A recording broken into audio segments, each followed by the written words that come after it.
Welcome back to KeZaka Stokvel Insights. Now, Ikageng Burial Society is deeply rooted in traditional funeral customs, but the world of Stokvel and burial societies is evolving.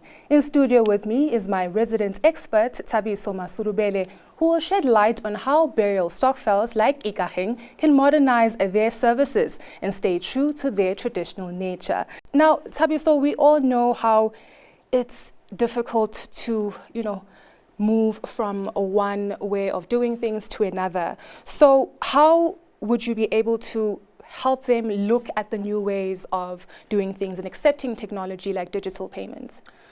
Sure, thanks for having me again, Nonto. I think with this particular issue, there are a couple of things that come to mind. So the way we approach these type of things is not to give, it's like there's not a silver bullet, as it were. So a couple of themes come to the fore with this particular one. So it's about, you've got to think about the issue of the generational conversion and succession planning. So by that you're looking at... I like that term, generational conversion. Yeah. Yeah, so this is where you're looking at the average age of the leadership, and then you also want your group to grow beyond, your lifespan. So the purpose of the group is for it to grow beyond you and your generation. So your kids afterwards must come through. And when you're looking at modern ways of doing things, they usually involve tech. And tech and older generations sometimes is a bit of a clash. And I say this with a lot of experience, being one of the older generation people and technology. So you find a situation where people are very averse to trusting technology and how things work. So people want to deal with cash.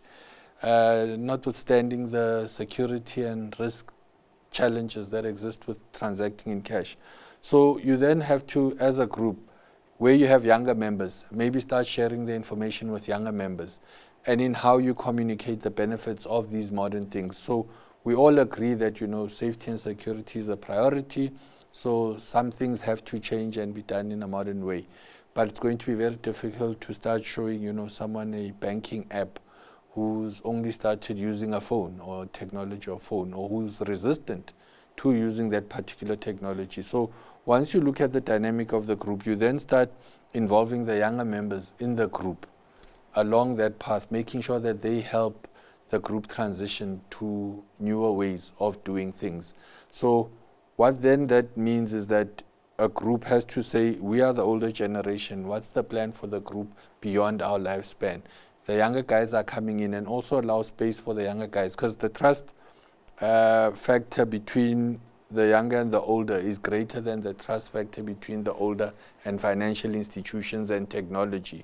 So you use the platform that you already have with the younger guys who understand the technology, who trust the technology, and they become your vehicle to making sure that the group begins accepting and appreciating the need to move on to these newer ways of doing things. So you then reach that balance of the youth saying that we have to use this technology, but the older generation saying, please, as you use this technology, don't forget the essence of why we exist. So for instance, if youth say we actually don't need to meet, we can meet via Teams or the different platforms that exist, the older generation can say, but now we're losing some of the ethos of why we started, which is the camaraderie. Now, once you have these things that don't happen, you're then in a position to say, how do we balance out those two interests, where you can use technology for some things, but some things you retain those cultures that brought the group together. So you don't lose the essence of why the group was formed, which is about friendship, which is about being close together, which is about assisting each other.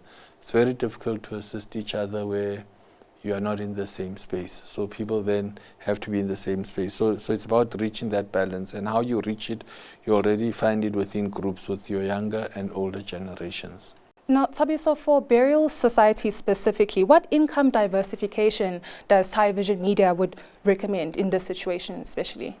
I think when you look at groups, we always suggest that groups first look at the area within which they operate. So if you're a burial society, look at the value chain that deals with burial societies. Issues of catering, issues of baking, where there's bereavement, people are baking cakes and those sorts of things. So look within this, the value chain of the environment within which you find yourself. We then also suggest that people look amongst themselves, the type of skills that they have within the group. So for instance, you might find that one of the members of the group is a great baker. You know, they've been working at a bakery for 20 years and so on, so they know the ins and outs of that particular industry. Once you've done that, you'll then begin to say you are going to go into a business or diversify income on something that you're familiar with. One thing that we never encourage people to do is to start something that you've got no knowledge and no experience in. So within the group, you'll find that there's someone who's been working for a retailer, say for 20 years, and an opportunity becomes available to start a franchise, a retail franchise for that particular retailer that they've been working for. The group might have resources in the bank, and here you've got one of the members of the groups with the requisite experience and the know-how and the paperwork. So that's a start. You then say, instead of looking far away, how do we help this one person through the group? And in helping this one person, we're actually helping the group, but you've got the expertise and so on. So what then would happen in such a scenario, which has happened in the past where we had a case of a gentleman along those lines, you then have the group investing in this gentleman who knows how to run this franchise. But what happens, it creates employment for other members of the group. And then there's a skills transfer thing that happens between that member and other members of the group. And then you see a thriving business where even the children of the other members get an opportunity to be employed in that business. And so we encourage people to look within themselves, the experience and the knowledge that exists within the group.